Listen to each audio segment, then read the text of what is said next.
안녕하세요. 환경 대기오염 차량 대기오염 물질 배출량 추정 기술과 관련해서 설명드릴 한양대학교 이건우라고 합니다. 내용의 전체적인 흐름은 이제 좀 서두에 좀 말씀드리자면은 지금 현재 우리나라의 국립환경과학원에서 개발되고 있는 차량 대기오염 배출 물질에 대한 모형식은 평균 속도 기반의 식입니다. 그래서 이제 교통을 하는 관점에서는 속도가 되게 중요하고 차량에 대한 차종에 대한 구분, 그리고 차량의 연식, 유종 이런 다양한 정보들이 필요로 하는데, 교통과 이제 접목해서 쓸 수 있는 정보 중에 가장 중요한 것 중에 하나가 차종과 제 속도라고 볼 수 있습니다. 근데 속도를 평균 속도를 보느냐, 같은 평균 속도라 그래도 가감속이 많이 반영됐을 때 시속 평균 30이 나온 거하고 그냥 정속 주행을 했을 때 30이 나왔을 때 차량 대기오염 배출량의 수준은 달라집니다. 그래서 이제 저희가 이제 주안점을 둔 것은, 그러면 기존의 평균 속도 기반의 연구에 활용되는 거에서 좀 더 좀 현실에 가까운, 보다 좀 미세적인 수준에서 차량 이제 미세먼지라든지 이산화탄소라든지 CO2 수준 등을 추적을 해보자. 이제 그러려면 이제 어떤 데이터들이 필요할 것이냐. 근데 마침 다행스럽게도 이제 DTG 데이터라든지 차량 내비게이션 데이터라든지, 그래서 이제 어떻게 보면 속도의 초단위의 속도 궤적 자료죠. 그런 자료들이 이제 충분히 확보가 된 상황이어서 이제 활용이 가능할 수 있는 수준이 돼서 이제 이 연구를 제안을 드렸고요. 근데 이제 미시적 수준에서 에미션을 추정을 하기 위해서는 이제 미시적 수준의 에미션 모형이 필요합니다. 근데 이제 국내에서는 제가 이제 국립환경과학원에 이제 계신 담당자분하고 이제 면담을 하고 인터뷰하고 했을 때는 지금 개발 중인 걸로 제가 인지를 하고 있습니다. 그래서 좀 아쉽지만 이제 국내에서 개발되어 있는 마이크로 수준의 NRER 에미션 모형을 사용하지 못했고요. 지금 현재 미국 환경청 EPA에서 활용하고 있는 이제 차량 배출 대기오염 물질 추정 모형의 무브스를 활용을 했습니다. 그래서 그 부분에서 약간의 좀 어떻게 보면 국내 환경에서 100% 이제 여건을 고려한 이제 추정 모형식을 활용하지 못했다라는 점은 이제 서두에 말씀드리고 싶습니다. 이제 지금 현재 4차 년도고 연차별로의 내용은 이제 스킵하도록 하겠습니다. 제가 말씀드렸지만 이제 가장 중요한 것 중에 하나가 에미션 추정에 있어서, 차량 대기오염 물질 추정에 있어서 가장 중요한 게 이제 차종에 대한 구분입니다. 그럼 차종에 대한 구분을 어떻게 이제 추정을 할 수 있을까에 대해서 고민을 했고요. 이 부분이 인공지능 기술을 좀 적용을 하면 좋을 것 같다. 왜냐하면 인공지능 기술이 클래시피케이션 하는 쪽에 상당히 좀 강한 부분이 있다 보니까, 그러면은 DTG라든지 내비게이션 데이터에서 올라오는 트래젝토리 일부를 잘라서 그 일부의 정보를 가지고 이게 승용차다, 버스다, 그리고 트럭이면은 소형, 중형, 대형, 이제 트럭의 어떤 형태다라고 이제 구분할 수 있겠는가에 대해서 연구를 시작을 했습니다. 그래서 이제 K민 이제 클러스터링 하는 기계학습 방법부터 해서 이제 쭉 보다가 딥러닝 기술 중에 이제 LRCN이라는 약간 하이브리드 형태의 이제 LSTM 기법하고 그리고 RNN 기법이 이제 같이 가미된 LRCN 모형을 바탕으로 해서 차종 구분 알고리즘을 개발을 했고요. 그리고 이 차종 구분 알고리즘이 현재 정확도는 한 87% 정도 나오고 있습니다. 그래서 이제 승용차인 경우가 이제 가장 높게 나오고 트럭, 버스 이렇게 구분이 되고요. 지금 여기에서는 에미션 추정이 목적이다 보니까 승용차, 트럭, 버스에 대해서만 말씀을 드렸는데, 사실 저희들이 학습할 때는 세그웨이도 적용을 했고요. 그리고 지하철, 그리고 자전거, 그리고 이제 전동 킥보드 이런 형태들도 충분히 이제 구분이 가능한 상황입니다. 그래서 동일한 알고리즘 로직을 활용을 해가지고 차종, 운송 수단에 대한 구분이 가능하다라는 것을 말씀드리고요. 요거를 통해서 그러면 어떤 수준에서 차량 대기오염을 추정을 할 수 있겠는가? 그래서 이제 거시적 이제 크게 이제 두 가지로 보통 나눠집니다. 거시 배출량 알고리즘하고 이제 미시 배출량 알고리즘으로 구분되는데, 거시는 국립환경과학원에서 개발되어 있는 NRER 모형을 바탕으로 이제 추정을 할 수 있고요. 근데 미시는 말씀드렸지만 미국의 환경청에서 개발되어 있는 무브스를 토대로 이제 마이크로하게 입력 데이터의 상세도 수준도 상당히 달라집니다.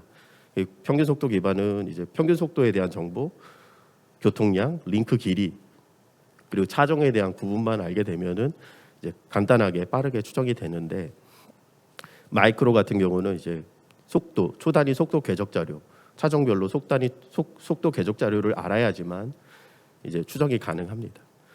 그리고 그 마이크로가 장점은 있습니다. 가감속에 대한 캡처가 가능하기 때문에 혼잡 구간이라든지 그리고 이제 교통량이 많고 그리고 노후 차량에 대한 어떤 뭐 차량이 많이 다니고 할 때 배출량을 좀 더 정확하게 평균 속도 기반보다 추정이 가능하다는 거고요. 그런데 이제 단점으로는 데이터의 상세도 수준을 전국 단위로 만약에 확대했을 때 다 얻을 수 있느냐에 대한 부분이 좀 제약사항이고 그다음에 이제 연산 속도입니다. 연산 속도에 있어서도 좀 한계가 있습니다. 그래서 이제 이 연구를 진행하면서 이제 고안한 게 뭐냐면 그런 마이크로의 어떤 장점을 가지고 있는 상황에서 그 이제 거시적 수준에서 보통 쓰이는 입력 자료를 활용을 하는 하이브리드의 형태, 메소스코픽의 형태의 어떤 모형을 만들어 보자라고 해서 배출 개수를 한번 찾아보자라고 해서 이제 메소스코픽 그 비클 트래픽 에미션 모델을 개발을 했습니다. 근데 그렇다고 해서 뭐 저희가 모델을 개발했다기보다는 마이크로 수준에서 올라오는 값하고 거의 동일한 수준으로 그 거시적의 입력 자료를 활용을 했을 때 비슷한 수준으로 나오는 형태의 어떤 배출 개수 원단위를 만들었다고 보시면 될 것 같습니다. 이 배출 개수 원단위는 그 미국 환경청의 무브스에서 나오는 값을 토대로 만들어졌습니다. 그래서 지금 그 프레임워크 보시면은 이제 좀 이해가 되실 텐데요. 이제 가장 왼쪽에 있는 부분이 이제 이제 마이크로스코픽의 그 배출량 산정 알고리즘입니다. 그래서 저희가 개발한 그 딥러닝 알고리즘으로 차종 구분을 할 수 있고 그리고 운행 모드별로 그 궤적 정보를 바로 이제 마이크로스코픽 모형에 입력을 하면은 배출량을 이제 추정을 할 수가 있습니다.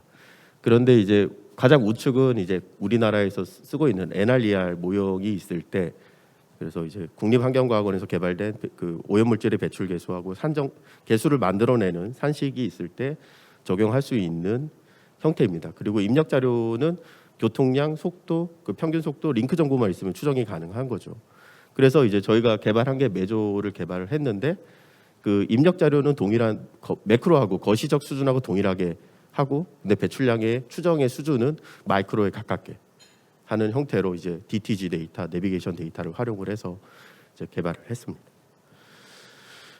이게 이제 개발을 하는 이제 전체적인 프로세스고요. 이제 결과에 대해서는 저희가 이제 붙이질 않았는데 지금 그 어떻게 보면은 히스토리컬 데이터를 저희들이 활용을 하고요. DTG 정보 중에 한 달치 정도의 데이터를 저희가 확보를 해서 분석을 했는데 특정 링크를 놓고 봤을 때 그 주행 패턴에 대한 그 마이크로스코ፕ 지금 그래프를 붙이지 않아서 설명을 들어서 좀 죄송합니다만 그 해당 특정 링크의 차량이 계속 지나가면서 나올 수 있는 패턴, 대표할 수 있는 어떤 대표 스피드 프로파일을 만들어낼 수 있는 게 며칠 정도의 데이터가 쌓여야지만 이게 가능할 것이냐에 대해서 저희들이 좀 그 에미션 관점에서 쭉 해봤더니 한 4일 정도 데이터가 누적이 되면 한 달치 정도 데이터하고 거의 유사한 수준의 에미션을 추정이 가능한 걸로 저희가 이제 결과를 도출을 했습니다. 그래서 그 부분을 이제 저희가 그 메소스코픽 모형에다가 적용을 했다라고 말씀을 드리고 싶습니다.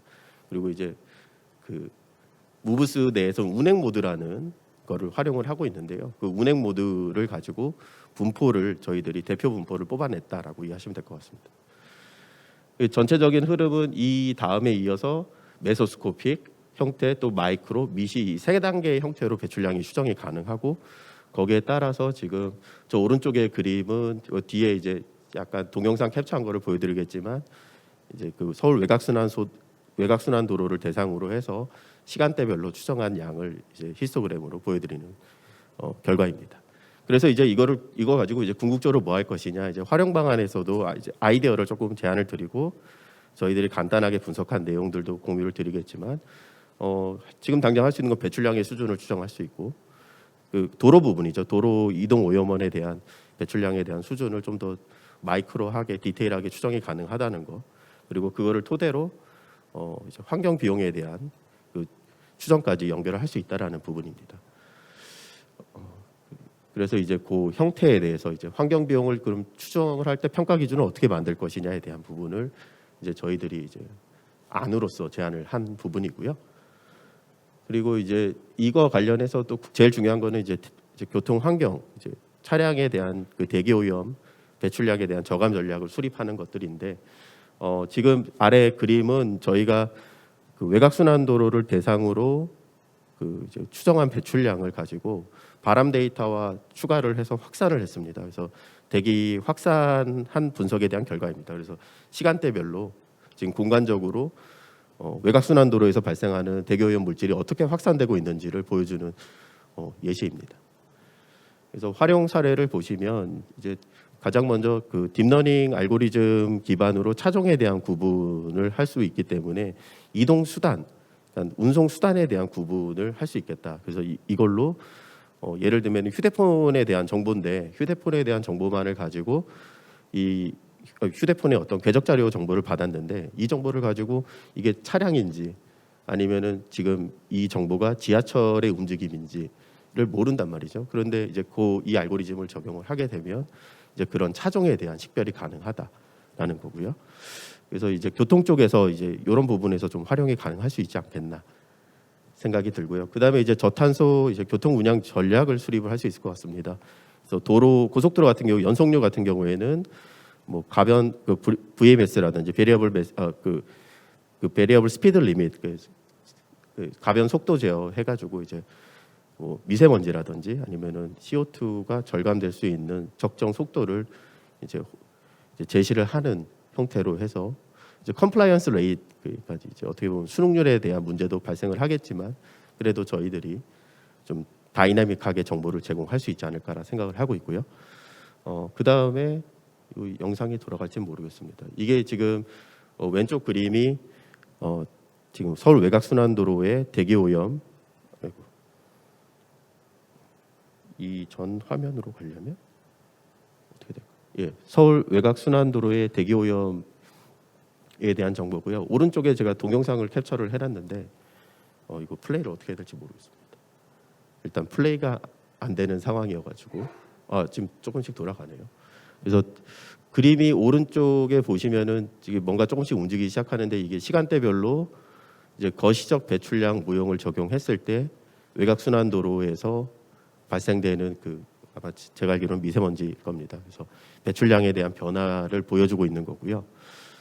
요 밑에는 아직 그 지금 저 시스템 상에 그 보여지는 그 표출 시스템 상에 지금 미시 알고리즘이 지금 적용되고 있는 상황입니다. 그래서 그 부분을 지금 저런 이제 예쁜 형태로 보여드릴 수가 없어가지고 저희가 연구실에서 만든 건데 영상이 돌아가지 않는 것 같아서 일단 넘어가도록 하겠습니다. 그리고 이제 이거에 대한 배출량이 추정이 되면은 이제 기상 데이터와 접목을 시켜가지고 이제 공간적으로 그러니까 대기오염 물질에 대한 확산을 할 수가 있습니다. 그래서 오른쪽에 그림 보시면은 시간대별로 지금 바람의 영향을 좀 받으면서 이제 공간적으로 확산되는 형태를 보여주고요. 그러면서 그 도로의 주변 지역에 핫스팟, 미세먼지 핫스팟이라든지 뭐 일산화탄소의 핫스팟이라든지 이제 특정 폴루턴트, 관심 오염 물질에 대한 핫스팟 지역을 확인할 수가 있습니다. 그래서 어느 지역이 이제 농도가 가장 대기질의 농도가 이제 어느 수준인지를 이제 평가를 할 수가 있는 거죠. 그래서 이렇게 이제 활용이 가능할 수 있지 않을까라고 해서 이제 제안을 드렸고요. 요 다음에 이제 저희가 추가적으로 할 수 있는 부분은 대기질의 농도 그리고 새로운 어떤 정책의 도입, 그 도입에 따라서 대기질이 개선이 되면 그 개선된 차이를 가지고 이제 공공보건적 분석도 가능하다. 그러면 이제 그 지역 주민의 어떤 모탈리티라든지 이런 그 이제 퍼블릭 헬스 쪽 이제 분석이 가능하기 때문에 거기에 따른 편익도 산출 가능하다라는 거를 말씀드리고 싶습니다.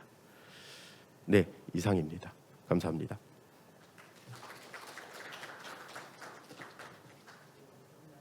네네.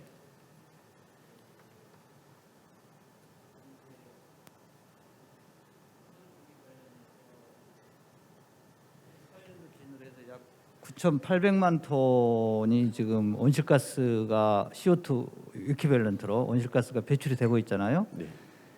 근데 지금 그 9,800만 톤에 대한 추정에 대한 근거가 지금 이렇게 매크로스코픽한 시뮬레이션의 그 어떤 기준에 의해서 나온 건지가 이제 나 어떻게 나오는지 잘 몰라요. 그냥 나온 9,800만 톤이라 그래서 9,800만 톤이나 그런가 보다 하고 이해를 하고 있는 거예요. 그래서 그 9,800만 톤의 근거가 만약에 우리 지금 이 교수님이 지금 하시는 이 연구를 더 이렇게 개발해서 더 적용을 하면은 거기에 대한 내가 생각할 때는 이 교수님의 가정이 그거잖아요.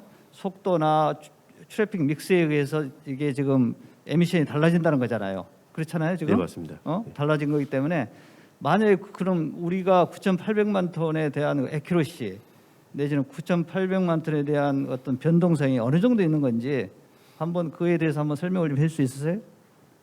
뭐 전국 다리의 그 좋은 질문 감사합니다. 일단 전국 다리에 대한 고민은 많이는 하지 않았고 이제 차량의 이제 교통 조건에 따라서 배출량이 어떻게 변할 것이냐에 대한 이제 연구를 쭉 많이 해왔는데요. 원장님 말씀하셨듯이 제가 알기로 그 수치에 대한 정보는 탑다운 방식으로 이루어지거나 아니면 바텀업에서 아주 저희들이 바텀업도 여러 가지 방식이 있거든요. 상향식으로 올라가는 수준에서 한 저희들이 분석 정보를 이제 취득할 수 있는 범위 내에서 그 정보를 그 배출량을 산정을 한 거라고 이해가 되고요.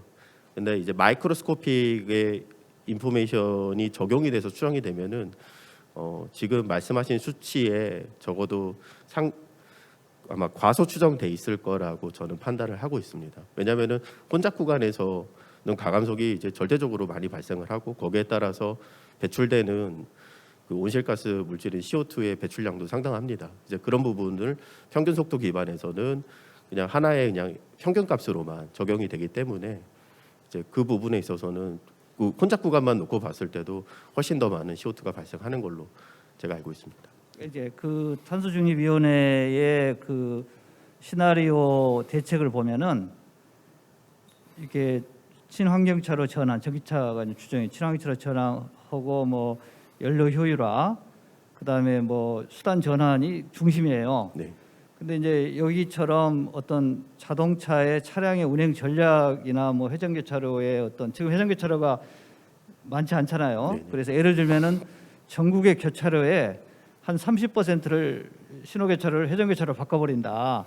그랬을 때 그 트래픽 그 운영 전략에 따라서 에미션 양이 내가 볼 땐 큰 영향이 있을 것 같은데 네네. 그런 것에 대해서는 어떻게 생각하세요?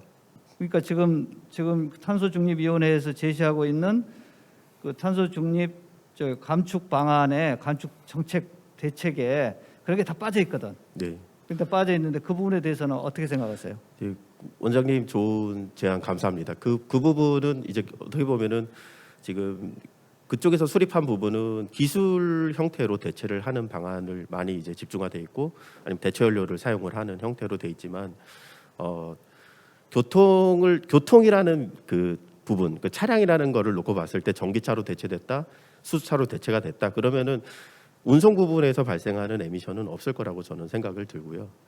그런데 이제 전생의 주기, 라이프 사이클의 관점에서 봤을 때는 과연 그럼 그 연료는 어디서 발생을 하는 것이냐?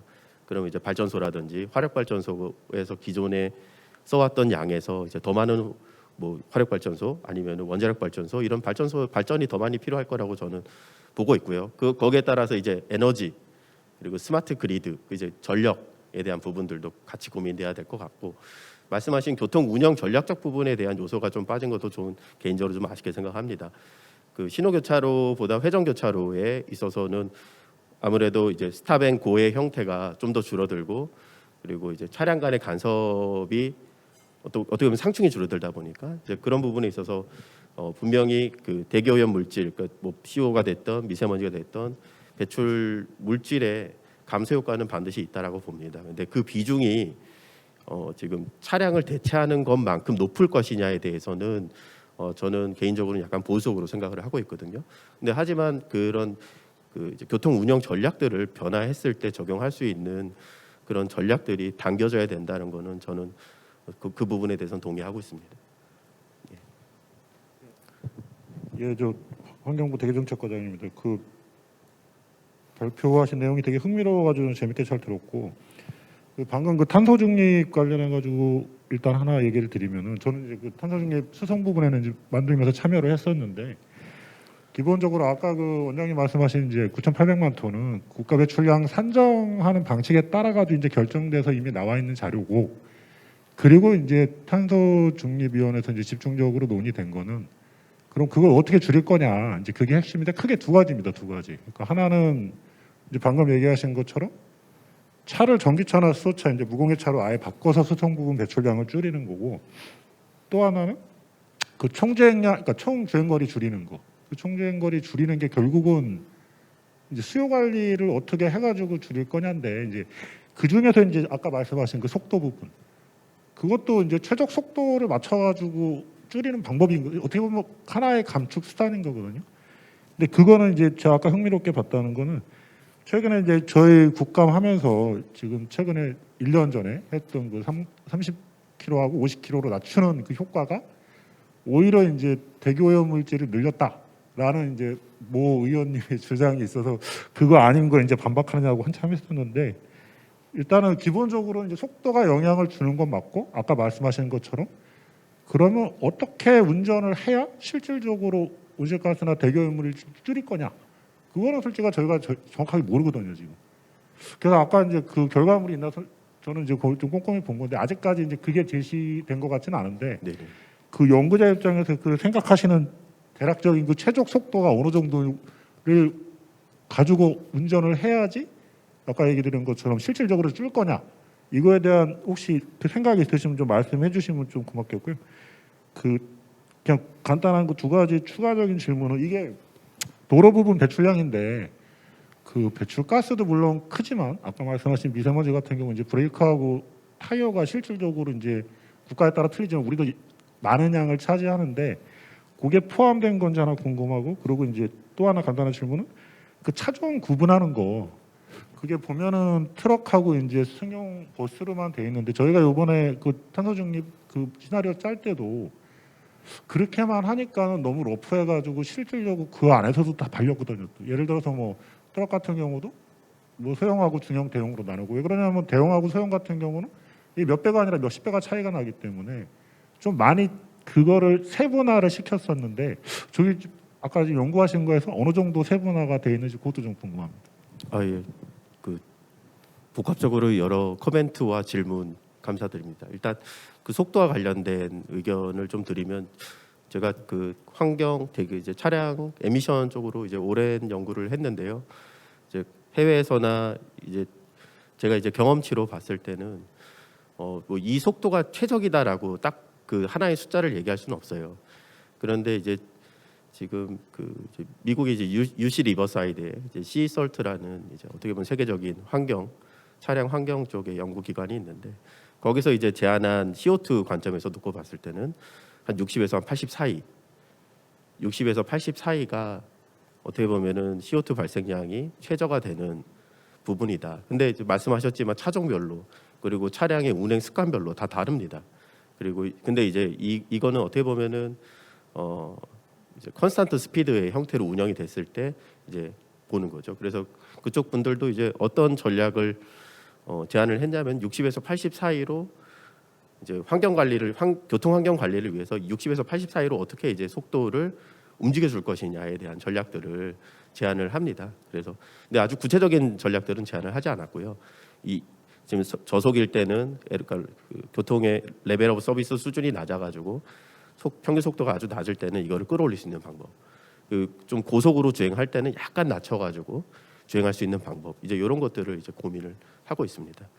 그래서 그와 관련해서 지금 계속 연구가 진행되고 있는 것으로 알고 있고, 그리고 주행 행태와 관련해서는 이제 잘 아시겠지만 뭐 PEMS라고 포터블 에미션 메저먼트 시스템이나 이런 걸 달고, 이제 실험실이 아닌 셰시 위에 올려놓고 하는 실험실이 아닌 그런 PEMS 장치를 활용을 해가지고 지금 계속 그 드라이빙 비헤이비어, 운전자의 주행 행태에 따라서 동일 구간을 운전을 했을 때 동일 차량을 가지고 어떻게 이제 에미션이 바뀔 것이냐, 그래서 이제 운전 습관에 대한 부분들도 계속 연구를 하고 있는 걸로 알고 있고요. 그 지금 전략과 관련해서는 운영적으로 전략은 지금 교통에서 할 수 있는 부분, 아까 원장님 말씀하셨지만은 신호교차로를 원형교차로로 바꿨을 때 이제 아이들링이나 스탑에 대한 부분이 줄어들기 때문에 거기에 대한 감소 효과가 눈에 띄게 클 거라고 생각하지는 않습니다. 하지만 적어도 10% 정도 수준 내외에서 좀 어떤 폴루턴트를 줄일 수 있는데, 뭐 타겟 폴루턴트가 뭐냐에 따라서 또 얘기가 좀 달라질 것 같아요. 근데 제 생각으로는 CO에 대한 일산화탄소에 대한 부분, 그 넋스 질소산화물에 대한 부분들도 좀 줄어들지 않을까 생각을 하고 있습니다. 네. 그리고 또 제가 답변을 다 드렸나요? 아니면은 조금 더 차종 구분에 대한 알고리즘은 지금 현재 저희가 그 구분한 거는 큰 차종에 대해서 이렇게 세세하게 하는 게 맞습니다. 근데 이제 그 부분에 대해서는 디테일한 태그 정보가 없어서 그 정보까지는 넣지는 않았습니다. 근데 이제 그 실제 그 주행 궤적에 대한 정보, 뭐 이게 지금 뭐 컨테이너 트럭의 차량, 대형 차량이다, 중형이다, 소형이다에 대한 그 정확한 태그 정보만 있으면 그 정보를 가지고 학습을 시키면 정확도가 적어도 한 85% 수준, 90% 사이, 그리고 정말 좋으면 90% 이상까지 나오지 않을까 생각합니다. 네, 네 이상입니다. 네.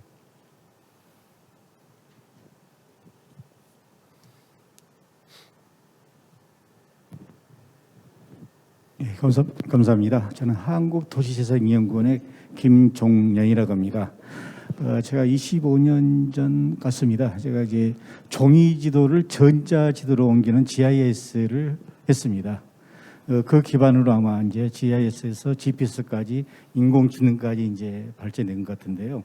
제가 그걸 외국에 유럽을 그 전에 갔던 적이 있었는데 독일에서 보니까 도로 표시판이 엄청 잘 돼 있더라고요. 그래서 이제 한 가지 예를 들자면 제가 광주를 갈 경우에 보통 1km 아니면 2km 정도에서 도로 표시판이 화살표가 이렇게 돼 있으면 어떤 정체, 어떤 지체 이런 것을 방지하기 때문에 결국은 도로는 소통이거든요. 인간도 소통이지만은 결국은 도로도 소통입니다. 그러면서 이제 환경 오염 내지는 여러 가지 발생이 되는데 그걸 종합적으로 말씀하신 것 같아요. 그래서 지금 저 같은 경우는 GIS를 이용해서 아까 축산물 그런 같은 경우는 축산물 오염 측정도, 그러니까 시온지를 지도를 표시를 해서 발생 원인이 어딘지 그걸 제가 한번 20년 전에 저희들이 지도를 한번 그린 적이 있었습니다. 그 환경부하고요. 그 다음에 두 번째는 뭐냐면은 영국을 가니까 가장 그 차량이 소위 이제 화물 차량이든지 이온물이랄지 아니면 아까 축산물 그런 같은 경우는 별도로 표시가 있습니다. 아예 그냥 X차 표시, 노란 표시 있다든가 그러면은 아예 그 차량을 구분할 수 있으니까 차량을 피한다든가 결국 소통이지 않습니까요? 어떤 그런 제도적인 그 부분이 우리나라 상당히 부족하고 그 당시 아까 도로 표시판 같은 경우도 한국건설기술연구원에 그 제안을 내가 했었습니다. 많이 지금 현재 보면은 굉장히 잘 돼 있는데도 불구하고 굉장히 아직도 부족합니다, 사실. 그래서 결국은 환경 문제도 나오고 여러 가지 문제가 나왔습니다만은 교통은 결국은 소통이거든요.